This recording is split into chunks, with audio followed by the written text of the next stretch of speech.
السلام علیکم قدرمنو لیدونکو په یوټیوب کې د حسینه همدرد په نامه یوټیوب چینل سرچ کړئ، سابسکرایب کړئ او له دوستان سره مو شریک کړئ. بیننده عزیز در یوتیوب چینل حسینه همدرد را سرچ کرده سابسکرایب کنید و با دوستان نازتان شریک کنید تا همه تان از دیدن ویدیوها لذت ببرید.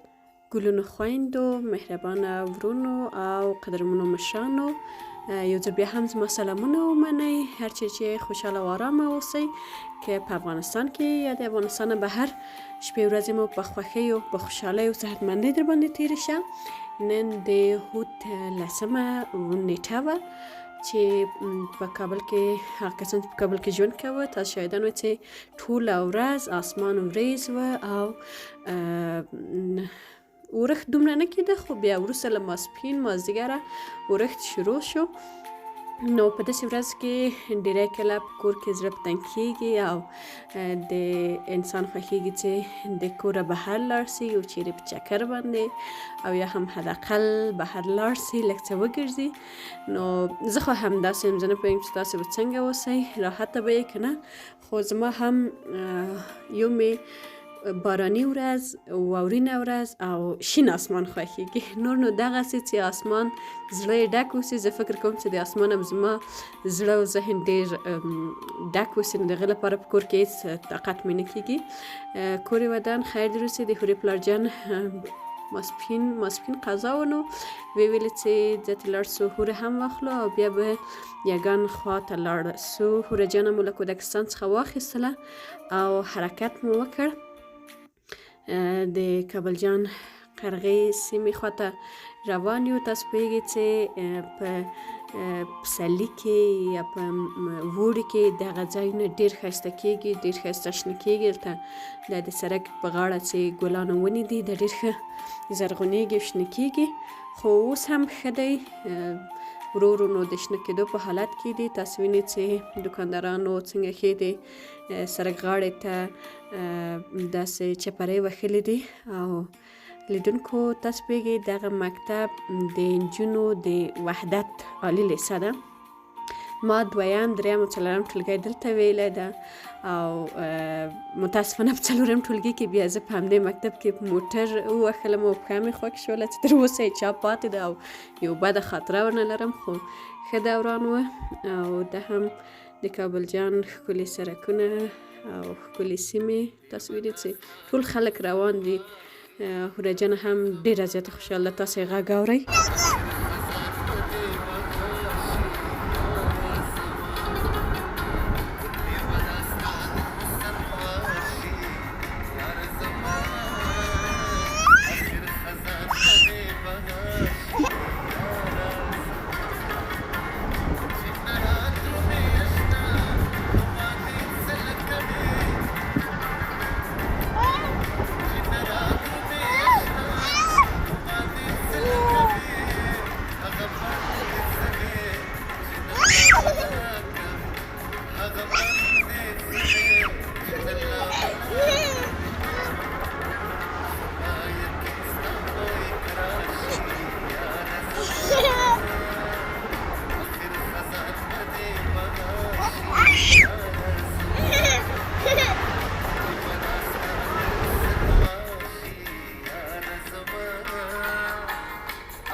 دا سندره هم عجب خوند کوي اورېدونکو. خدای دې وکړي چې ستاسې هم خوښ سي. او هغه تیږه باندې هم یو ډېر ښکلی نشان دی، تاسو به حتما لیدلی اوسئ.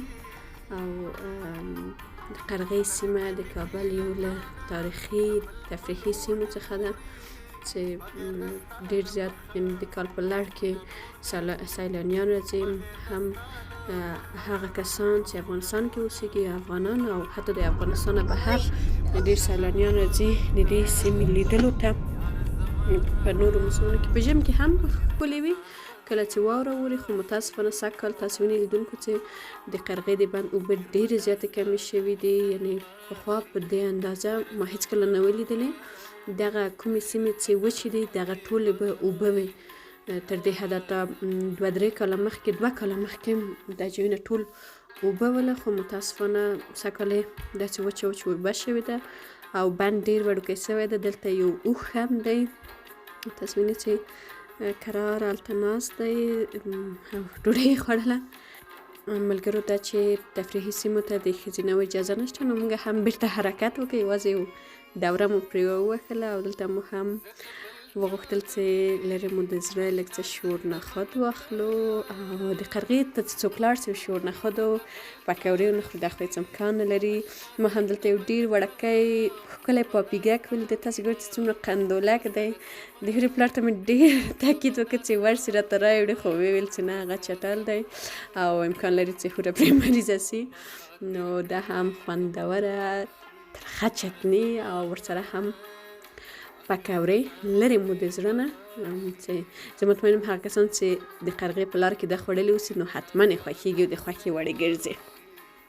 بېرته مو ورو ورو د کور په لور حرکت وکړ او باران هم ورو ورو شروع یې وکړله او تر هغه چې مونږ د دغه سیمې څخه راوتلو نو تقریبا ټول سړکونه په باران باندې لامده شوي وه. یعنې باران ورو ورو شروع وکړ. خدای دې د خیر او د رحمت باران وکړي.